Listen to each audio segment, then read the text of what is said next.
Good afternoon, everyone. I'm Kira Phillips. You are looking at live pictures from Los Angeles International Airport. Just a moment here, you'll see a lot of passengers already en route to celebrate the end of summer. Operations, as you can see, looking pretty calm right now, but it is projected to be a record-breaking one for air travel. TSA is saying it's anticipating 17.4 million people to travel through Wednesday, with today expected to be the busiest day. As for the roads, there's good news for all of you that are driving. You can expect to see the lowest price at the pump since Labor Day in 2020.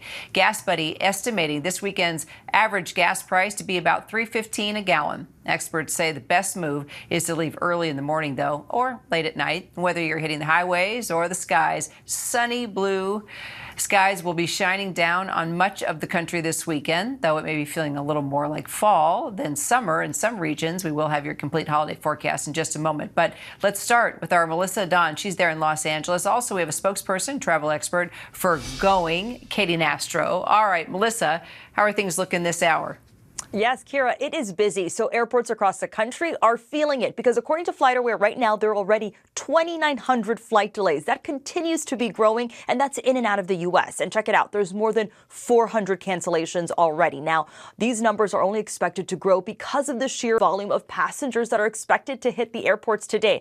And check out the context yesterday. That was projected the busiest day in the skies for the holidays, and it showed. We saw nearly 6,000 delays and more than 800 cancellations just on Thursday. So now we are on pace for the busiest Labor Day travel weekend in the air in the last 15 years.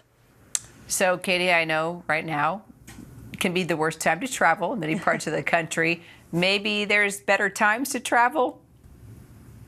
Yes, Kara, that's right. You really hit the nail on the head. You know, right now we're starting to see some of those peak time periods on the East Coast start to come into play for anybody that is hitting the road. So our best piece of advice would be, if you can, try to wait until that 8 p.m. hour for those East Coast cities and that ripple across the country when it comes into that late evening or early evening into late evening. You want to try to target that on the busiest day of this Labor Day weekend, as well as try to target the morning of Saturday if you can, and then coming back on Sunday, or even targeting that Tuesday. You know, traditionally we see Saturdays and Sundays as the busiest days.